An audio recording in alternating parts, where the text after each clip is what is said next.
নমস্কার, এখন বিশ্ব বাংলা সংবাদে আপনাদের স্বাগত। আপনাদের সঙ্গে সম্প্রচারে আমি চন্দন। আমরা যে পরিস্থিতির মধ্যে দিয়ে এই মুহূর্তে যাচ্ছি, যে একটা ভয়াবহ পরিস্থিতি, এবং তার চেয়ে বড় কথা ভ্যাকসিনেশন নিয়ে, এই যে অতিমারির সময়ে ভ্যাকসিন নিয়ে কিন্তু একটা ধোঁয়াশা আমাদের মধ্যে রয়ে গেছে। আমরা সঠিকভাবে কেউই কিন্তু জানি না যে কিভাবে ভ্যাকসিন নেওয়া উচিত, বা আদৌ ভ্যাকসিন নিলে কি হতে পারে। সেই বিষয়ে আমরা যার সঙ্গে কথা বলবো, পেয়েছি প্রখ্যাত চিকিৎসক, বিশিষ্ট চিকিৎসক কুণাল সরকারকে। তার কাছ থেকে আজকে মূলত জানবো। ডাক্তারবাবু, আপনাকে স্বাগত আমাদের এই এখন বিশ্ব বাংলা সংবাদে। এই যে ভ্যাকসিন নিয়ে যে একটা ধোঁয়াশা মানুষের মধ্যে আছে, এটা একটু যদি আমাদের দর্শকদের বলেন যে। দেখো, সমস্যায় তো আমরা সবাই আছি, কি সাংবাদিক, কি ডাক্তার, সাধারণ মানুষ, যে দিন আনে দিন খায়, যে গাড়ি চালায়, যে অফিসে যায়, এমন অনেক সমস্যা। এই জাতি, ধর্ম, টাকা পয়সা, সামাজিক স্ট্যাটাস কাউকে শ্রদ্ধা করে না। এমনকি এই সমস্যা এবার আমরা যা দেখলাম, বয়সটাকেও রেসপেক্ট করছে না। তো যাই হোক, মানে কাউকে তো নতুন করে বলার কিছু নেই যে সমস্যাটার কি স্টেজে আমরা আছি। আমরা ডেফিনেটলি একটা নাস্তানাবুদ হওয়ার স্টেজে আছি। আর খুব দুঃখের সঙ্গে বলতে হয়, ওই যে ছোটবেলায় আপনি একটা বই পড়তাম না, জঙ্গল বুক বলে একটা সিনেমা হয়েছিল, যে আগে লোকে ভারতবর্ষ ভাবতো এই যে জঙ্গল, কিছু পোড়ো মন্দির, জন্তু জানোয়ার, তার মধ্যে কিছু খালি গায়ে লোক ঘুরে বেড়াচ্ছে, হেঁটে বেড়াচ্ছে। তো আমাদের যে সামগ্রিক একটা দুর্ভাগ্য কাম ব্যর্থতা, এই দুর্ভাগ্য কাম ব্যর্থতা আমাদের খানিকটা সেই আধুনিক ভারতবর্ষকে আবার ওই জঙ্গল বুকের স্টেজে হয়তো আমরা পৌঁছে যাচ্ছি, যেন না হয়।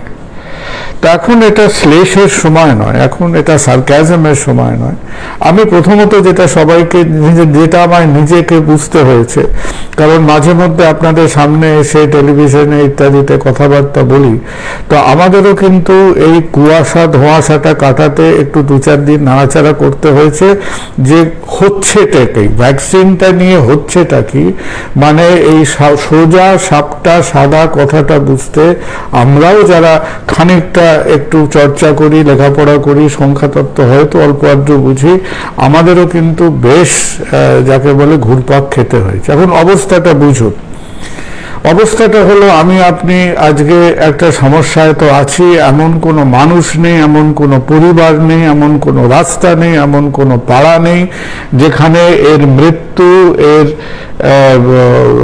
অসুস্থতা, এর আর্থিক যে একটা ধাক্কা, যে কোনো অঞ্চলকে, কোনো পরিবারকে ছুঁয়ে যায়নি, বোধহয় আমাদের দেশে নেই এবং থাকবে না।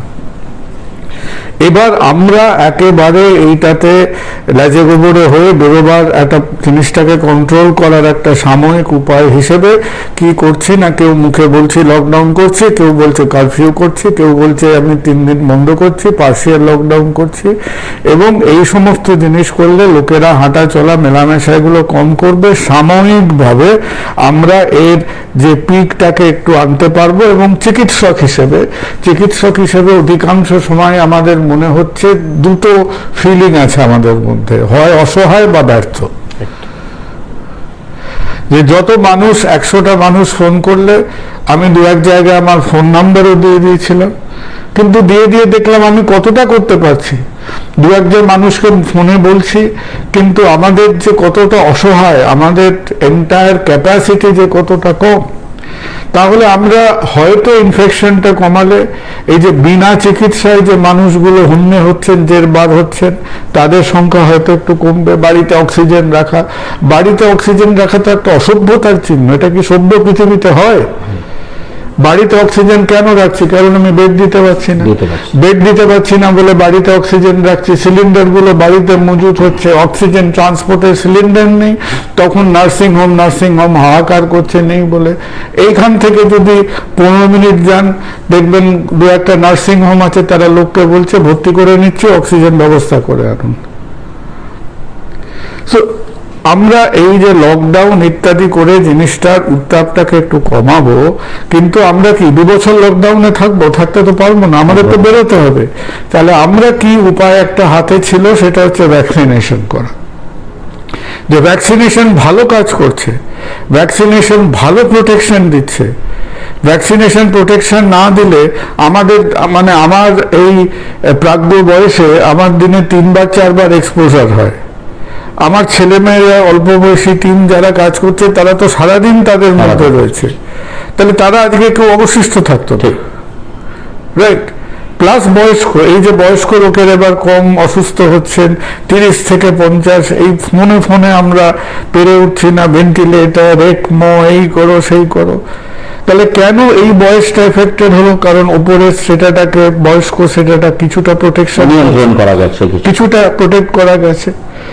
তাহলে আমাদের যদি এই লকডাউন ইত্যাদি থেকে যখন বেরিয়ে আসবো, আমাদের একমাত্র নেক্সট লেভেল অফ প্রোটেকশন যেটা হওয়া উচিত ছিল ভ্যাকসিনেশন, যেটা নিয়ে আমাদের অনেক আশা, যেটা নিয়ে আমাদের অনেক প্রত্যাশা, আমাদের দেশে তৈরি হয়, আমাদের একাধিক কোম্পানি আছে। তাহলে পরিস্থিতিটা কি? তাহলে হচ্ছেটা কি? কেন কেন এই গোলক ধাঁধা? এইবার সেই গোলক ধাঁধাটা আমার মনে হয় যে কোনো, আরে ভাই ডাক্তারও সাধারণ মানুষ, একটা ডাক্তার, সাংবাদিক, সাধারণ মানুষের কাছে জিনিসটাকে ক্ল্যারিফাই করার সময় হয়েছে। এটা তো কেবল স্বাস্থ্যমন্ত্রীরা বুঝবেন, ICMR বুঝবেন, আমলারা বুঝবেন তা নয়। হ্যাঁ, এটা তো আমলাতান্ত্রিক ব্যাপার না, এটা একটা স্বাস্থ্যতান্ত্রিক ব্যাপার, এটা জনস্বাস্থ্যের ব্যাপার। তাহলে আমাদের এই যে 130-40 কোটি দেশ, এই 40 কোটি দেশকে আমরা ভ্যাকসিনেট করার উদ্যোগ নিলাম, এবং 2 তারিখ জানুয়ারি আমরা কয়েকটা ভ্যাকসিনকে, কোভিশিল্ড, কোভ্যাক্সিনকে আমরা অ্যাপ্রুভাল দিলাম। এবং আমরা আইডেন্টিফাই করলাম কি? আমরা আইডেন্টিফাই করলাম in a total population of 130 crores। প্রথমে আমরা বললাম ডাক্তার, ফ্রন্টলাইন ওয়ার্কার্স ইত্যাদি ইত্যাদি, তারপর আমরা বয়স্ক পপুলেশনকে নিলাম। এবং এইটাকে যদি আমরা ফার্স্ট স্ল্যাব মনে করি, তাহলে সেই ফার্স্ট স্ল্যাবের সংখ্যাগুলো একটু খেয়াল করুন। সংখ্যাটা হলো 30 crores, 2 + 28, 2 কোটি ছিল ডাক্তার আর হেলথ কেয়ার ওয়ার্কার্স, তারপর 65+, 60+ এসে হলো 28 আর 2 হলো 30 কোটি। তাহলে 30 কোটি লোককে আমার ভ্যাকসিনেট করতে 60 কোটি ভ্যাকসিন লাগবে। 60 আমরা কনসেন্ট্রেট করি আমার কত ভ্যাকসিন লাগছে, 60 crores। এরপরে আমরা জানুয়ারি করলাম, ফেব্রুয়ারি করলাম, মার্চ করলাম। জানুয়ারি 16 তারিখ থেকে, কেন জানুয়ারি 16 তারিখ থেকে শুরু হয়েছিল আমরা কেউ জানি না। 2 তারিখে অ্যাপ্রুভাল দিয়ে 14 দিন, কেউ নিন্দুকেরা বলেন যে আমরা সংক্রান্তির সময়টা ভ্যাকসিনেট করতে চাইনি, ওই জন্য আমরা নাকি 14 দিন নষ্ট করেছিলাম। 14 দিনে প্রায় 1 কোটি লোকের ভ্যাকসিনেশন হতো মিনিমাম, রাইট? তো যাই হোক, আমরা এবার হঠাৎ করে আমরা এই এপ্রিল থেকে অ্যানাউন্স করলাম যে আমাদের দাউ করে সেকেন্ড ওয়েভে আমরা পড়ে গেছি।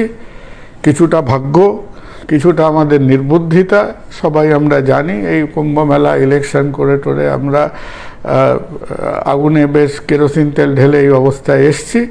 তাহলে আমরা বললাম কি, যে আমরা 18 থেকে 45কেও আমরা ভ্যাকসিনেট করব। এবার 18 থেকে 45-এর জনসংখ্যাটা কত কম করে ধরা হয়েছে, কিন্তু আমাদের হেলথ হিসেব মতো সেই জনসংখ্যাটা হলো 50 crores। তাহলে তার কত ভ্যাকসিন লাগছে? আরো 100। তাহলে আগে লাগছিল 60, এখন জুড়লো তার সঙ্গে 100, কত দাঁড়ালো গিয়ে 160। এইবার আমাদের টার্গেট কি ছিল? তাহলে আমার মাথায় লাগছে যে আমি বাজারে বেরোলে ভ্যাকসিন আমার 160 কোটি ডোজ আমার লাগবে, 60 + 100 এইটা আমার লাগবে।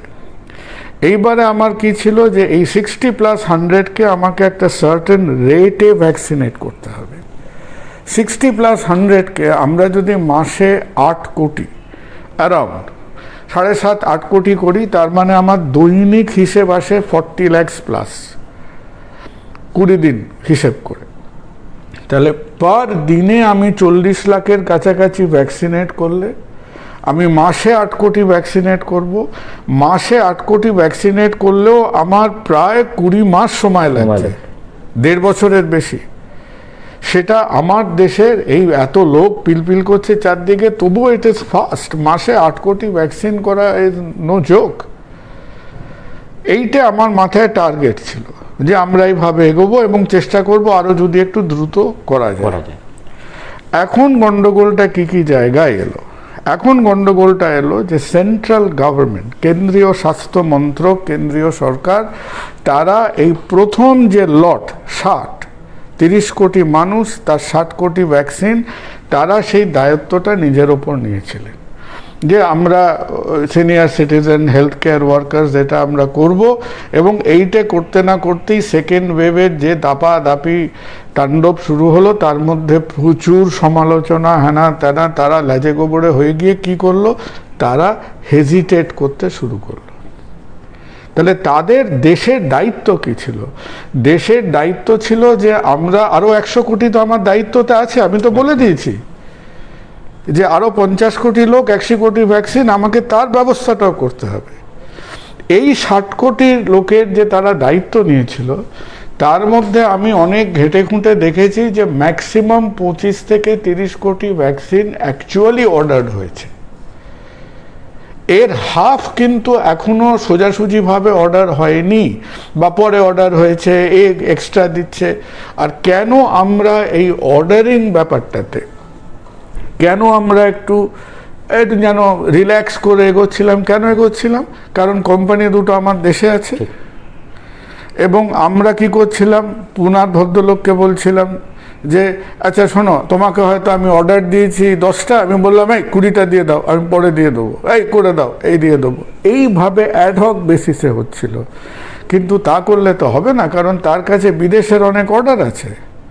তো যতক্ষণ আমেরিকা এবং ইউরোপিয়ান ইউনিয়ন তারাও ওদিকে নজর দেয়নি, আমরা আমাদের যা ন্যায্য পাওনা তার থেকে আমরা ওর থেকে বেশি স্টক নিয়ে আমার ভ্যাকসিনেশন প্রোগ্রামটা চালাচ্ছিলাম। তাহলে প্রথম যখন নতুন ইউএস অ্যাডমিনিস্ট্রেশন এলো, তারা এটা সেটা বসলো যে ভাই আমি পয়সা দিয়েছি, আমার ভ্যাকসিন ইউএসএতে প্রতি মাথা পিছু লোকের 5টা করে ভ্যাকসিন আছে ওখানে, প্রচুর এক্সট্রা স্টক তারা রেখেছে। কোভিশিল্ড তারা এখন ব্যবহারই করেনি, তারা এন্টায়ার পপুলেশনের কোভিশিল্ড নিয়ে স্টক করে রেখেছে। তো আমরা তখন হকচকিয়ে গেলাম, অপ্রস্তুত পড়ে গেলাম, আমরা না বলতে পারছি না। তারা আমাদের ঢের আগে টাকা পয়সা দিয়ে অর্ডার করে রেখেছে। তাহলে আমি যে তাকে কেবল বুকে ধমকে যে এক্সট্রাগুলো বার করছিলাম, আমার চেপে গেল। তাহলে এই যে আমি প্ল্যান করলাম যে আমি 8 কোটি হারে ভ্যাকসিনেট করব, এখন দেখা যাচ্ছে যে আমাদের পুনা মানে কোভিশিল্ড এবং কোভ্যাক্সিন মিলিয়ে মেরে কেটে এখন মাসে 5 কোটির ওপর, 4.5-5 কোটির ওপর ভ্যাকসিন আমাদের হাতে নেই। It is totally wrong to say যে আমরা 4.5-5 কোটি ভ্যাকসিন, কোভ্যাক্সিন কম ম্যানুফ্যাকচার্ড হয়, মাসে 1 কোটি তাদের ক্যাপাসিটি নেই। তারা আমাদের সরকার বাহাদুরকে অনেকদিন আগে বলেছিল আমাদের টাকা দিন, আমরা প্লান্ট এক্সপ্যান্ড করি, অমুক করি, বাড়াই, আমরা তাকে কান দিইনি। সে এখন 2-1 জায়গায় কোম্পানি করছে, ভুবনেশ্বরে প্ল্যান্ট তৈরি করছে। সে করতে করতে কোভিড-19 কাজে লাগবে না, কোভিড-23 কাজে লাগতে পারে। সিমিলার হিস্ট্রি ইজ উইথ পুনা। তাহলে আমাদের মেন অসুবিধা হলো যে বর্তমানে আমাদের হাতে সেই পরিমাণ ভ্যাকসিন নেই।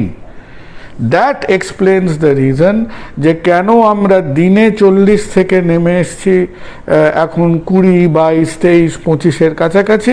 তার মানে আমার মাসিক হারটা চলে গেছে 8 কোটির থেকে, সেই টার্গেট আমার আর চোখে নেই। আমার টার্গেটটা কমে এখন অনেক নেমে এসছে। যদি 5 কোটি ছুঁতে পারি, 4 কোটি ছুঁতে পারি, যথেষ্ট। So this is the problem we are having with the first lot 60। এবার আমি বলে বসে আছি যে ছেলেমেয়েরা তোমরা সবাই রেজিস্টার করো, আমি 100 কোটিকে দেবো। তারপর কি করলাম আমরা? এবার যে কাজটা করলাম, এটা পৃথিবীতে আজ অব্দি কেউ কোনোদিন ভাবেনি, দেখেনি, চিন্তাও করেনি। সেটা হলো একটা সার্বভৌম দেশের সরকার, কেন্দ্রীয় সরকার, তারা বললেন যে হ্যাঁ আমার 100 কোটি দরকার, কিন্তু আমি কেবল এর অর্ধেক দায়িত্ব নিচ্ছি। আমি বাড়ির বাবা হতে পারি, আমার সংসারে 8টা লোক থাকতে পারে, আমি খালি 4 জনকে খাওয়াবো, বাকি 4 জনরা রাস্তায় ঘুরে খেয়ে নাও। আমি কেবল 50% ভ্যাকসিন তুলবো, বাকি 50% স্টেট, কর্পোরেট, পানের দোকান, ভুজিয়ার দোকান, ওষুধের দোকান, এর দোকান, বড় বড় কর্পোরেট, রিলায়েন্স, হানা তেনা। আর আমার দেশে 30টা রাজ্য, আমি 30টা রাজ্যকে বললাম তোমরা ভাই বাজারের থলি হাতে নিয়ে যে যার ভ্যাকসিন এবার কিনতে থাকো। অদ্ভুত পলিসি, সারা পৃথিবীর চোখ ঠিকরে বেরিয়ে এসছে। আজ অবধি এন্টায়ার ভ্যাকসিন মার্কেটে কারা ভ্যাকসিন কিনেছে? হয় একটা দেশের স্বাস্থ্যমন্ত্রক কিনেছে, বা ইউনিসেফ কিনেছে, ইউনাইটেড নেশনস কিনেছে, বা গ্যাভি বলে একটা অর্গানাইজেশন আছে, গ্লোবাল ভ্যাকসিন অ্যালায়েন্স, তারা কিনেছে। ইউনাইটেড স্টেটসে 50টা স্টেট আছে, 50টা স্টেট কি থলে হাতে করে তার ভ্যাকসিন কিনতে গেছে? কারো জানা নেই। সেখানে কি ধরো ম্যাকডোনাল্ডস, ওয়ালমার্ট, হেনাদানা বড় বড় কোম্পানিরা তারা নিলাম করছে ভ্যাকসিন ডেকে ডেকে? করেনি। তাহলে হঠাৎ এই উড়োবুদ্ধিটা কোত্থেকে এলো যে ঠিক আছে সমালোচনা হয়েছে, ইউ আর শেকেন, আপনার কনফিডেন্স লেভেল এখন লো আছে, সব মেনে নিলাম। এটা কি অদ্ভুত কাজ! সুতরাং এই যে ঘটনাটা হচ্ছে যে আমরা আমাদের রাজ্য সরকারের ঘাড়ে, কর্পোরেটদের ঘাড়ে, খুচরো ব্যবসায়ীদের ঘাড়ে একটা দেশের ভ্যাকসিনেশনের দায়িত্ব ঠেলে দিচ্ছি, এটা আজকের দিনে হাস্যকর আমি বলতে পারি না, এটা মর্মান্তিক। কারণ আলটিমেটলি খেলাটা কোথায় গিয়ে শেষ হবে? এই যে আমি, আপনি, স্কুল কলেজের ছেলে মেয়েরা যারা আজকে ভেন্টিলেটারে আটকে আছে, এই যে বয়সগুলো 30 বছর 35 বছর, আমরা তাদের আজকে অ্যাবান্ডন করে চলে যাচ্ছি। যে সময় আমি দেশে ডিজাস্টার ম্যানেজমেন্ট অ্যাক্ট বলবৎ আছে, যে সময় দেশে প্যান্ডেমিক অ্যাক্ট আমি বলবৎ করেছি, সেই সময়ে আমি আমার দেশের 100 কোটি 120 কোটি লোককে তাকে গা থেকে ছেড়ে দিয়ে চলে যাচ্ছি, বলছি যে আমি তোমার জন্য রেসপন্সিবল নই। How can this happen?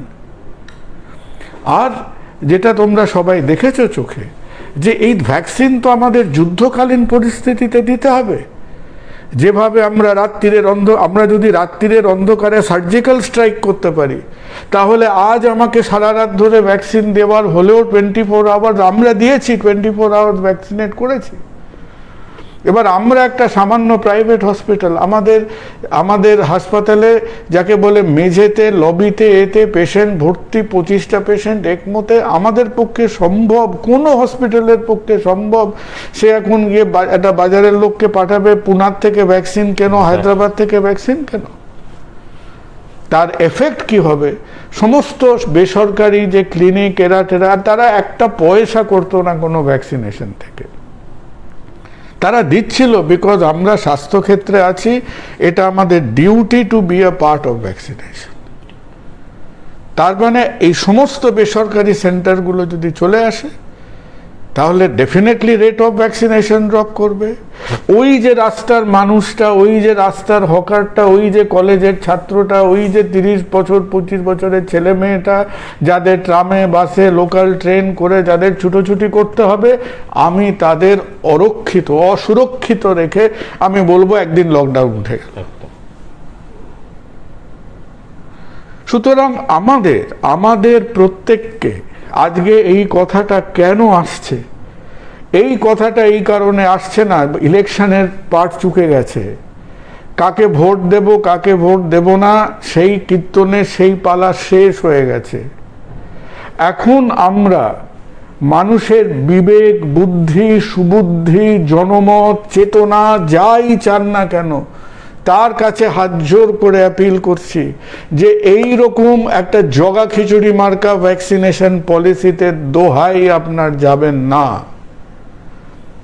যদি আমরা এর মধ্যে যাই, এর নিট ফলাফল একটাই, সেই নিট ফলাফলটা হলো যে আমাদের দেশ, এই যে আমরা বুক ফুলিয়ে বলি we are a young country, তাহলে দিস ইয়াং কান্ট্রি তারা তাদের ইয়াংয়ের দায়িত্বটা ছেড়ে দিয়ে তারা যে যার কাজে মত্ত হবেন। আর এই ছেলে মেয়েগুলো এই second wave, third wave, fourth wave, fifth wave করতে করতে কত সংসার আজকে শূন্য হয়ে যাবে, কত পরিবার আজকে এই ঝামেলার মধ্যে পড়বে, অকল্পনীয়।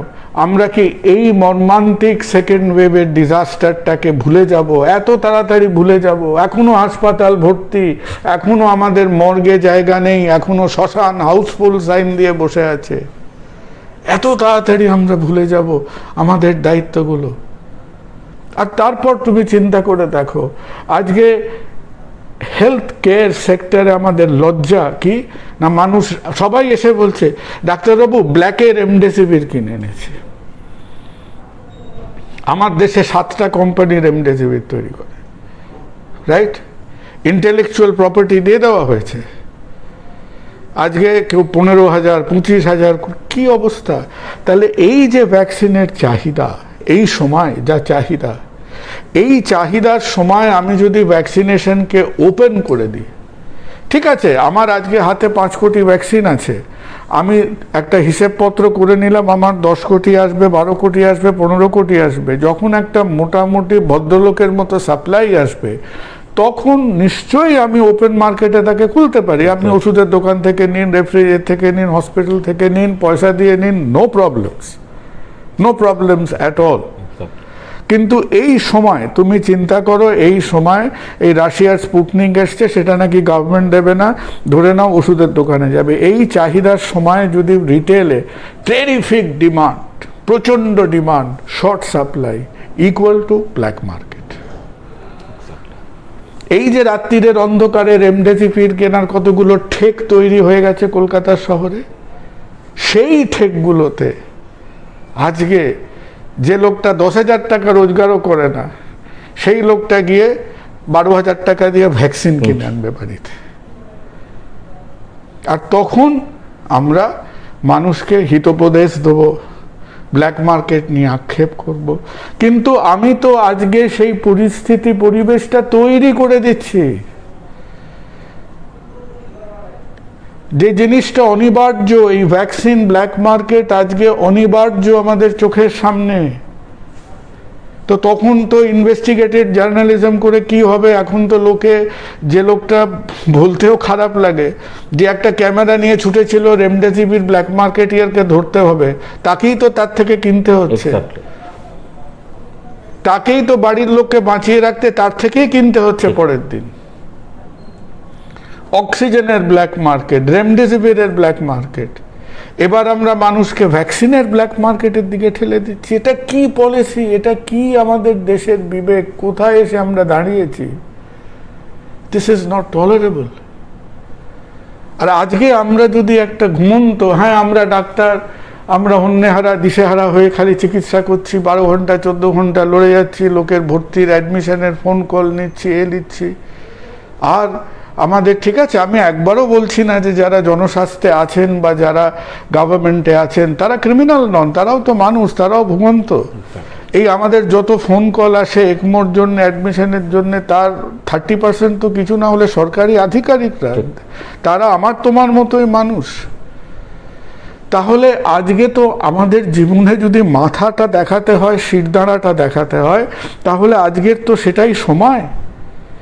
ভুলে যান কে কোন পার্টি, ভুলে যান আপনার কি পার্টির রং, কিন্তু মেইন কথাটা তোমাদের মাধ্যমে, প্রতিটা মাধ্যমে জোড় হাত করে, মাথা নিচু করে, নতজানু হয়ে, যেভাবে আপনি চান না কেন অনুরোধ করি, এইভাবে এই দেশের জনস্বাস্থ্য পলিসিকে অ্যাবান্ডন করে, হ্যাঁ, এটাকে সেই রাত্রির বেলা অন্ধকারে, আমরা কর্ণকুন্তী সংবাদের এখানে রিপ্লে চাই না, যে রাত্রির অন্ধকারে তার ছেলেটাকে ভাসিয়ে দিল জলে, যে এই দেশের 100 কোটি মানুষকে এই জলে ভাসিয়ে দিয়ে যাবেন না, কারণ সবাই শিহরে হয়তো শ্রীকৃষ্ণ থাকবে না, বা সবাই তো সহজাত কবচকুণ্ডল নিয়ে জন্মায়নি।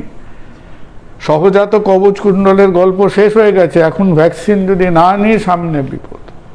So we have to realize the problem that is there in front of us. আর অবশেষে একটা কথা বলি, যে হ্যাঁ, আজকে স্বাস্থ্যক্ষেত্রে ডাক্তার, সরকারি বেসরকারি সবাই লড়ে যাচ্ছে, কিন্তু শেষ কথাটা হলো যে কখনো আমরা একটা রেসপিরেটরি প্যান্ডেমিক, যেটা আজকে বয়স নির্বিশেষে, যে কোনো স্টেটাস নির্বিশেষে মানুষকে ছাড়খাড় করছে।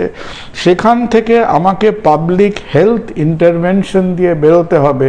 Vaccination is the answer, ventilator is not the answer.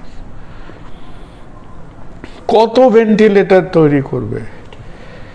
হ্যাঁ, আমরা সুনামির পরে বলেছিলাম আমার 1 পয়সা এড লাগবে না। আজকে কি অবস্থা? আমার ফোনে তো আমার কিছু না হলে সে পাকিস্তান, বাংলাদেশ, ভুটান, আফ্রিকা, নামিবিয়া, যাই হোক, আমরা পড়েছি তারা আমাদের সাহায্য করুক, সেটাই মানবিকতা, আমরা মেনে নিই সেটা। সেখানে আমাদের ওই মাইথোলজিক্যাল দাম্ভিকতার কোনো জায়গা নেই।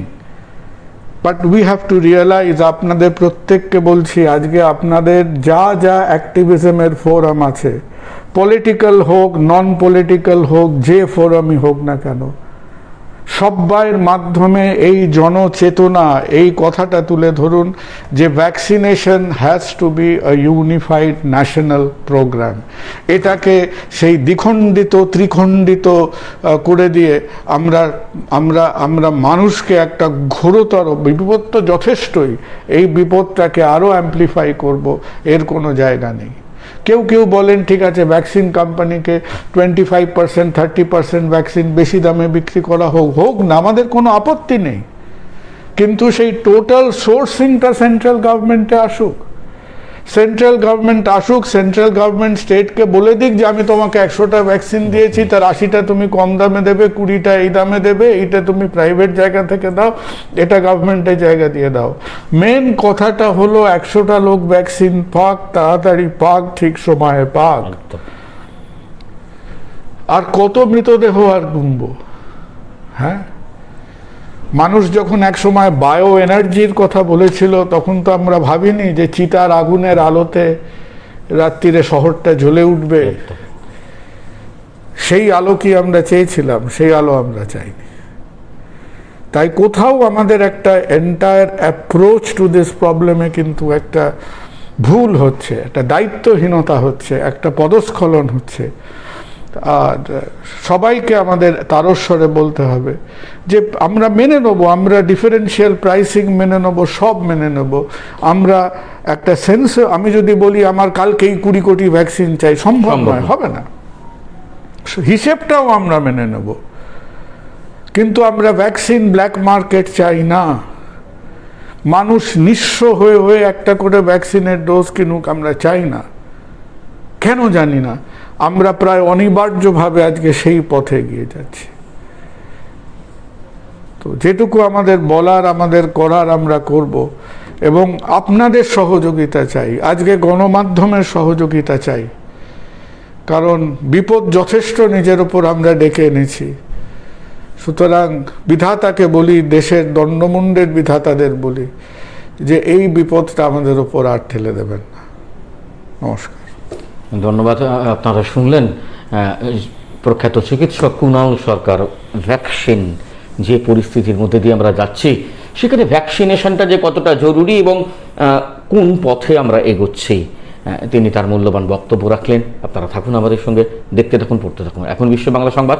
সমস্ত খবরের আপডেট পেতে নজর রাখুন আমাদের নিউজ পোর্টাল, ইউটিউব চ্যানেল এবং ফেসবুক লাইভে।